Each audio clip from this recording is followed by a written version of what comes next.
people? Welcome to another edition of Bunker Office Hours. I would say a weekly live show, but we don't do every week now. Brought to you by the team at Bunker It's Labs, a national summer. network. It is summer. It's summertime, baby. A national network of veteran and military spouse entrepreneurs dedicated to helping other military spouses, veterans and military spouses start and grow their own businesses. I'm your host, Iron Mike Stedman, joined by my co-host, Amy Morrison, and our special guest today, Big Hill from MyRuck. What's going on, y'all? What's Howdy. happening? So happy to be here. So I know we happy. we took a few weeks off, but I'm glad to be back in front of the people. I know y'all missed us. That I'm excited to finally get you on the podcast because before we went live, you and I were talking about a lot of good stuff that I think our listeners, our viewers are going to get a ton of value out of. But before we do that, I'm going to pass it over to Amy to share any updates that are happening in the bunker. Thanks, Mike. Yeah, we got a couple of applications open right now. So CEO Circle applications are open. So that's open to all veterans and military spouse founders and executives of stable post-revenue companies. So you can learn more about that and apply at bunkerlabs.org/CEO-circle. And then we also still have our last application open for the USAA 100th anniversary pitch competition in Charlotte. Charlotte's our last stop before the finals, so this is your last chance to get in. And so that is at bunkerlabs.org/USAA-pitch. And I think also Breaking Barriers workshop series. I think the applications are not necessarily open, but I think they're still looking for some people for the Latinx and for the Asian American cohorts. And that workshop starts, I think, like in a week. So if you are in either of those categories, just apply. And if you don't make it into this one, we definitely will get you in the next one. Love it. Listen, man, get out, get in these workshops, learn. I put some on my Twitter yesterday, right? It was something like 5 frogs sitting on a log and 4 decide to jump off. How many are left? And the answer is all 5, because deciding is one thing, taking action is something completely different. And so whether it's applying to the veteran and residents, applying to Breaking Barriers Entrepreneurial Workshop Series, or all the different programs that are taking place in the ecosystem, that's one of the ways to get started to take action and make decisions. So I'm a big proponent of entrepreneurial education, but it's on you guys out there to take advantage of. We can't force you to do it, but we are putting out amazing programs to help you along the way. So real excited to have our guest today, Mr. Vic Hill. Vic's been hitting me up for a minute, y'all. I'm like running around, I'm busy.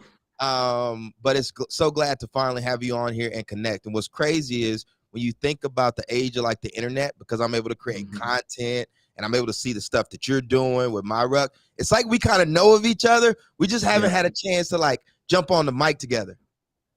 Just working in parallels. It happens, man. Like, and if there's anyone who gets it, it's always another founder or entrepreneur. It's like, yeah, like we're busy, and eventually we'll come together. So I want to shout out all our viewers tuning in. Shout out to Josh Wood. He always comes to show some love whenever we go live. So we appreciate you. And everyone in the chat, go ahead and drop in where you're dialing in from today. So Vic, tell us about yourself and MyRuck. yes, Vic Hill. I am out of Los Angeles, by way of Compton, California. I'm one of the last few LA natives. I'm just kidding.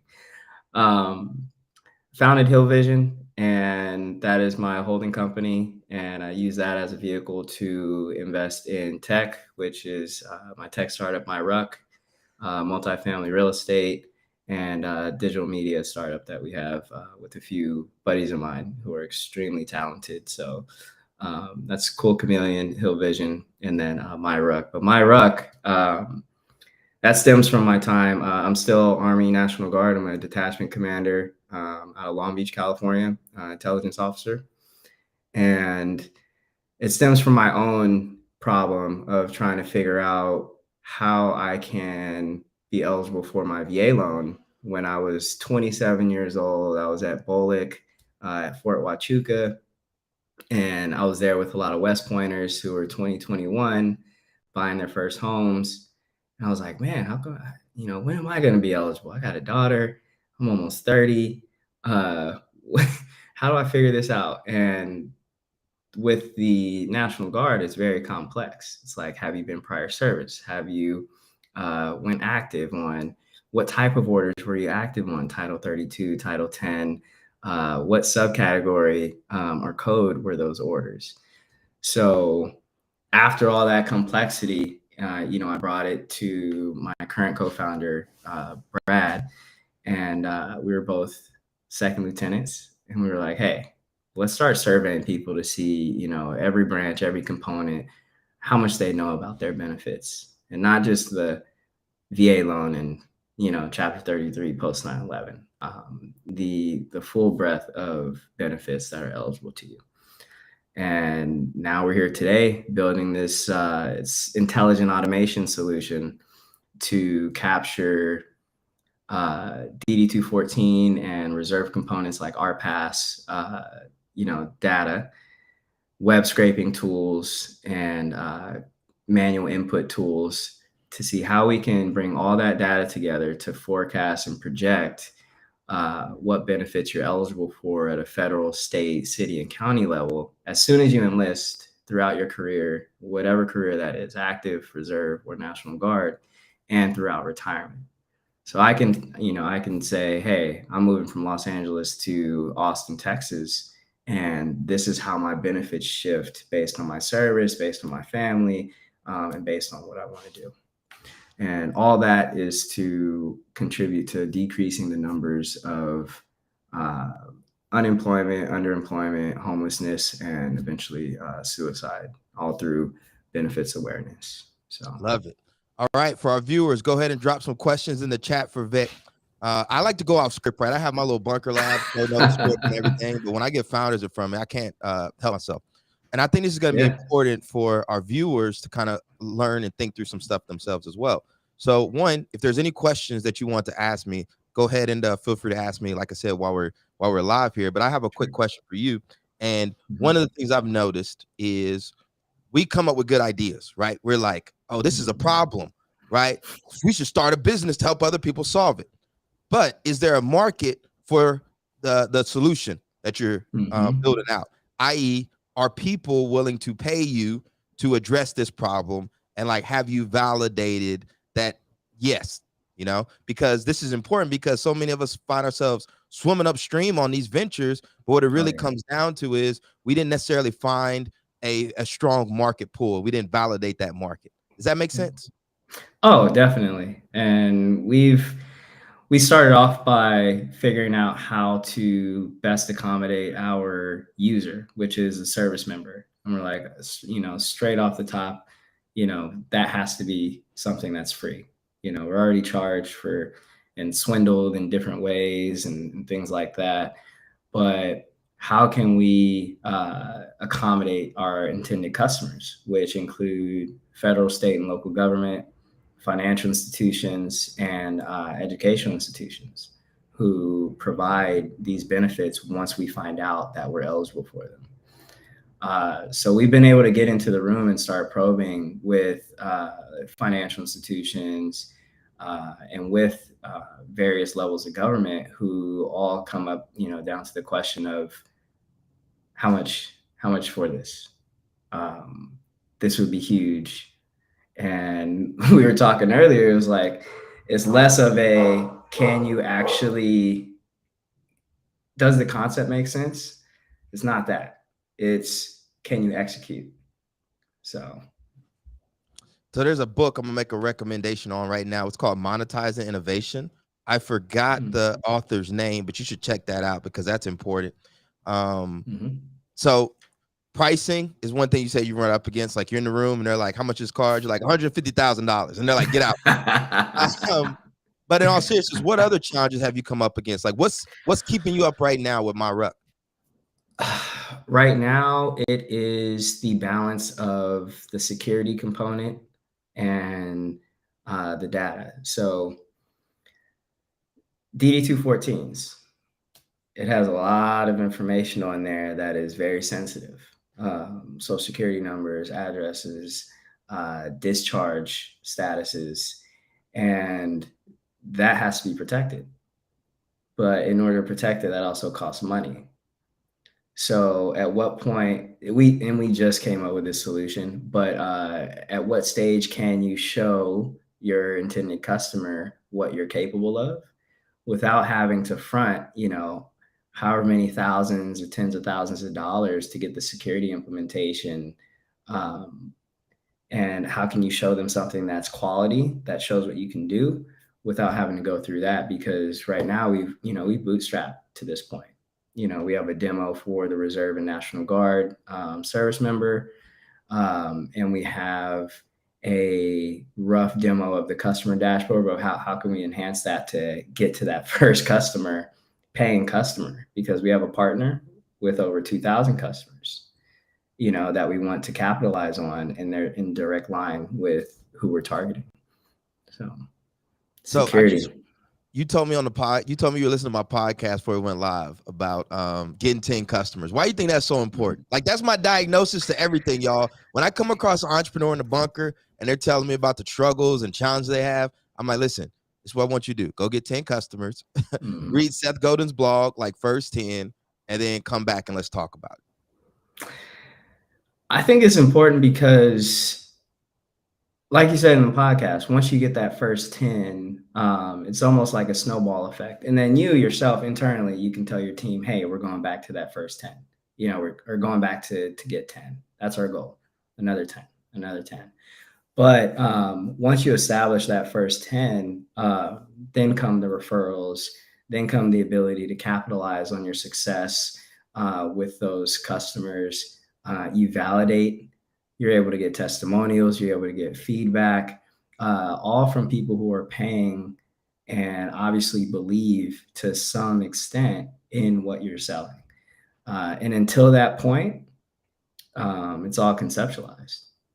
So once you cross that threshold, it's like, it's a whole new world. But, another case of, certain difficulties come with that, which, for some, it's like, I'd rather deal with those once I have some paying customers than the latter, which is you're kind of just treading water, trying to figure out, okay, there's a few life rafts out there. Which one do I swim to that'll get me to land, or will this one just keep me out here? So when I first entered the bunker back in like 2017, I was scared of selling. I was doing the pitch competitions. No, damn well I didn't have no customers, no nothing, right? And one of the things I found out as I've kind of put on my big boy entrepreneurial pants is how important it is to get feedback from the market. Because, when we're coming up with our business ideas, whether it's a tech startup, small business, a nonprofit, and you're working on your little co-working space or at home, right? You're literally writing fiction. And the only way to bring it to life is actually get out there and talk to people and make adjustments. And so you have this idea of who your perfect customer is. You have this idea of the market. You have this idea of the value. But until you get that check in the mail or that money in your bank account, you really have no idea. So you can't speak with as much conviction. You start going out to the market, you start trying to sell, then you're like, okay, we need to update this. This really isn't resonating with a lot of people. Then we pivot this. And the next thing you know, man, you start to get sharper and you start to get sharper and you build a refined go to market. And here's the other thing I want, this is important too. And this is important for a lot of our listeners. I think for us as veteran entrepreneurs and military spouses, we put so much of our identity into our ventures. We go public with it. We tell everybody about it. But then if there's no market need, no matter how great of an entrepreneur you are, if there's no market for what you're offering, you will fail.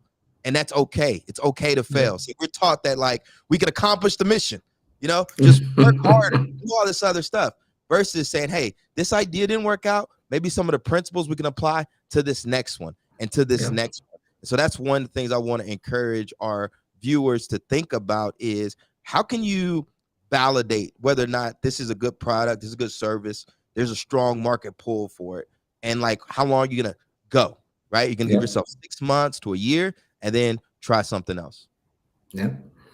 That's where we're at. We're at the 6-month mark from here. Is where can we get in the next 6 months? And my co-founder and I are like, hey, we need to build this target out. This is what we're targeting, and this is how we're going to approach it. And through our advisory board, we're getting help to refine how we even attack that. How we make the sales funnel, how we, who we're marketing to. We have a slew of investors who are like, hey, let me know when you get your first customer. We want to come in first. Yeah. And so that's kind of like dangling the carrot, right? And we're like, oh man. I think that's I think that's like the Marine Corps, right? The Marine Corps is like, oh yeah, for officers, you want to be MARSOC? Cool, go serve in a line company. You know, it's like being an infantry officer first, get a platoon. Then if you can, you know, prove yourself, we'll let you play over here in recon and all these different stuff. I won't go into my experience, my journey to the next rank, but so we got some questions from our viewers. So I'm gonna go ahead and give them the floor real quick. So one question is, can you explain how your app is gonna help with the disability claim, especially for someone that has their record so old they're like scanned photocopies? Yeah, so the scan photocopies aspect is it directly plays into what we're building because intelligent automation addresses unstructured data and structured data. And what that is whether it's photos, PDFs, Word documents, whatever the document may be, how we develop MyRuck, it's developed to pull the data from those documents, no matter what they are. So a photocopy that would be, it would be either a PDF or saved as a JPEG or something of that nature. The platform would already be able to recognize information from that PDF or JPEG, right? And then from that PDF or JPEG, what we'll pull is the information that pertains to your service history and things of that nature. Now, we haven't gone into the disability claim aspect because that's getting into the Veteran Health Administration versus the Veteran Benefits Administration. And although the two talk and they're under the VA, it's much more difficult to process those because it's the key holder really is always going to be the VA. But what we do is we pull in multiple aspects. So VSOs who provide that in-person and one-on-one communication. And then we combine the VSOs with technology. And then eventually with the VA, we're offering them an API with our technology to help cut through a lot of the minutia and avoid mishaps with claims. I just went through one myself. So the way MyRuck plays into disability claims is more so cutting down on the errors that happen, and a lot of it is human errors and reading issues as it pertains to disability claim processing. So that is down the road for us. Yeah.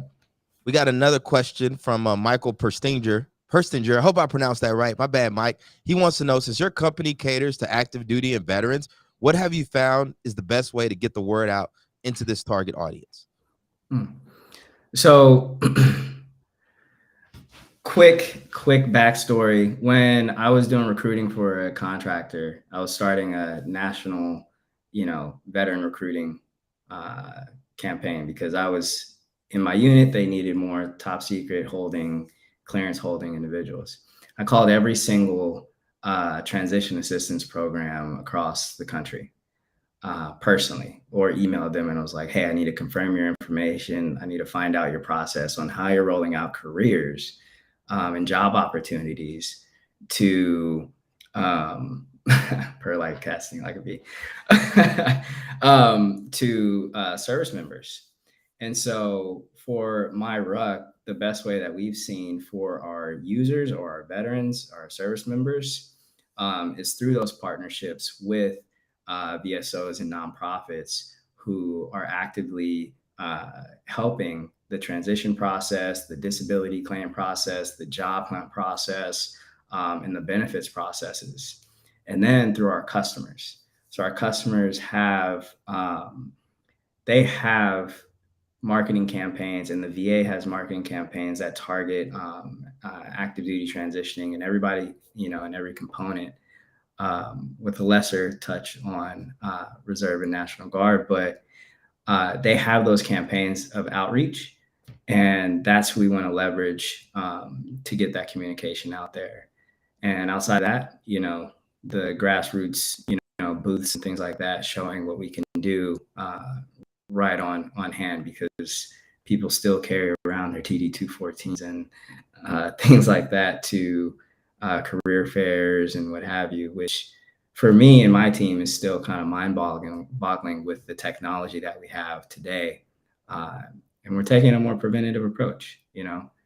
What if for us, it comes down to one phrase: if I knew then what I know now.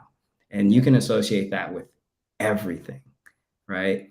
What if you could have bought a home 5 years ago? What would your position be now? What if you could have gone back to school 10 years ago? How would that affect your position now? What if you could have received, medical care or, any type of care years ago just because you knew I need Invisalign? I've been trying to figure out, what TRICARE can do for me for a while, but, they need so much information. And what we're trying to do is tackle all this just through awareness. Like, hey, this is in your face based on your service, your family status, what you've done, and where you live or where you're trying to move to. This is what you can do. You don't have to pay a funding fee if you move here. You don't have to pay for these levels of schools if you move here. Your family can also do this. So, long story short, preventative methods versus more reactive programs. Well, Vic, man, I'm excited to do a deeper dive with you when we get you on the Transition podcast. And I appreciate those questions. Josh Wilden said he already signed up. He's on the wait list on Airtable. So Thanks, Josh. this is how you build awareness right now. So we're gonna transition to one of my favorite part of office hours because I'm an autodidact. I'm always reading. I could barely write when I was at the Naval Academy. So I gotta put a lot of effort in to be a successful entrepreneur. That's what they teach. What's a book recommendation you have for our viewers today? So the one thing by I think it's Gary Keller and Jay Papasan. Yep. The one thing I read in August of last year, I was on a short vacation. Actually, it was a long vacation. I was on a long vacation and picked it up because I left my books at home. And on the way in the Uber on the way to the airport, I'm like, dang, I told my now wife, I was like, hey, I need to pick up some books.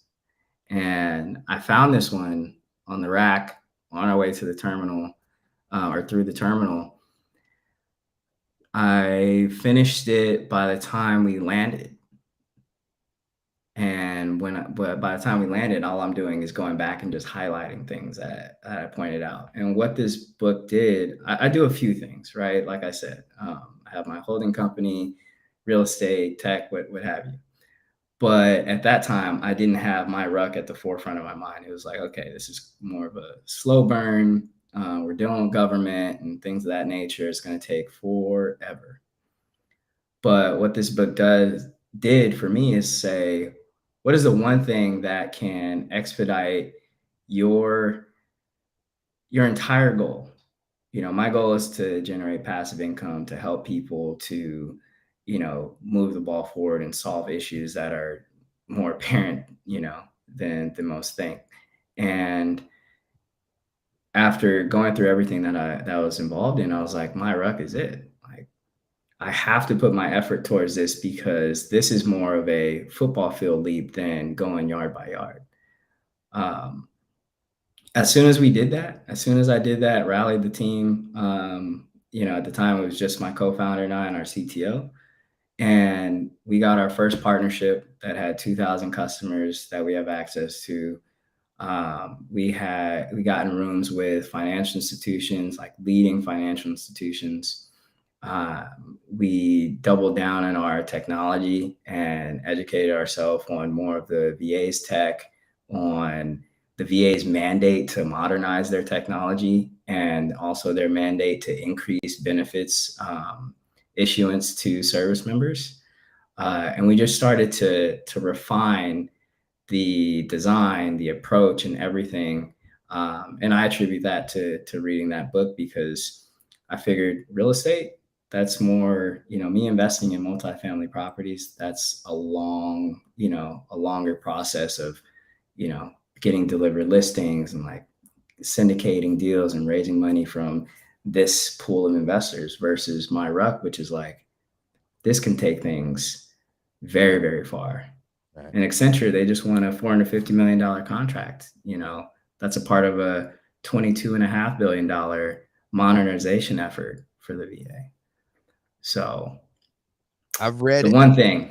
I've read it. It's a good book. Check it out. My recommendation for this week is Playing to Win by AJ Lafley and Roger L. Morton, How Strategy Really Works. I've read every strategy book. I've used a bunch of different frameworks, but at the end of the day, if you can't execute on your strategy, it's garbage, right? Yep. And so a lot of times we, do the whiteboards, we do all this other stuff, and then 2 weeks later, where are people at? What I really like about the framework that they outline in that book, it's like 5 stages. Where do you let me read it real quick. Give me quick seconds. All right, what is your winning aspiration? So it's like, what do you want to be known for? Where will you play? That's your market, that's your engagement area. How will you win? It's like, how are you going to differentiate yourself? How are you going to outperform the competition? What capabilities must be in place? Everything from your team, your systems, etc. And then also what management systems are required. It's a great book. I'm telling you, I use it for Ironbound Boxing. I use it for Ironbound Media. It's a simple way to knock out a strategy. And then I combine that with Christina Wacke's OKR process in Radical Focus. It's a really powerful thing. I'll probably do a transition episode on it.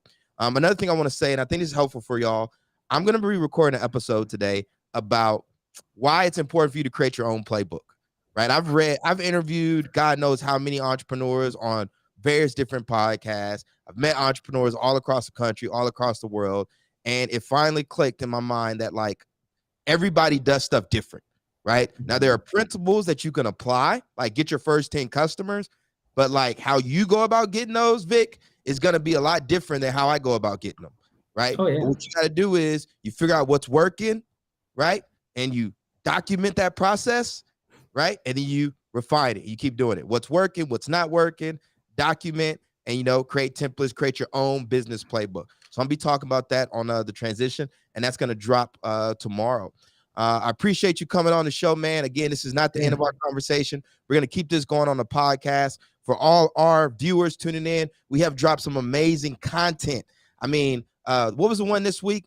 What did I drop last week about stop trying to scale, right? Scaling is a dangerous word. You're out here, people out here trying to scale. No, they ain't got one customer. Listen to the podcast. It's great. Go back and listen to how to acquire your first 100 customers. Listen to the Asia Rangio podcast on how to navigate your first go-to-market journey. We've just got amazing lessons learned, and I just want y'all to make sure you're taking advantage of that content. Connect with us all in Bunker Online. There's a lot of energy going on. I was doing the Friday wins, but I've been off the grid for the last few weeks. But hopefully I'll get that going again here in the next couple of weeks. I'd like to acknowledge our virtual event sponsors for today, MetLife Foundation, and their commitment to supporting veteran and military spouses transitioning into the workforce. Make sure you head over to bunkerlabs.com, bunkerlabs.org. Get connected with us, sign up for our different programs, sign up for our newsletter, and stay up to date with everything that's taking place in the ecosystem. Until next week, everyone, peace, love,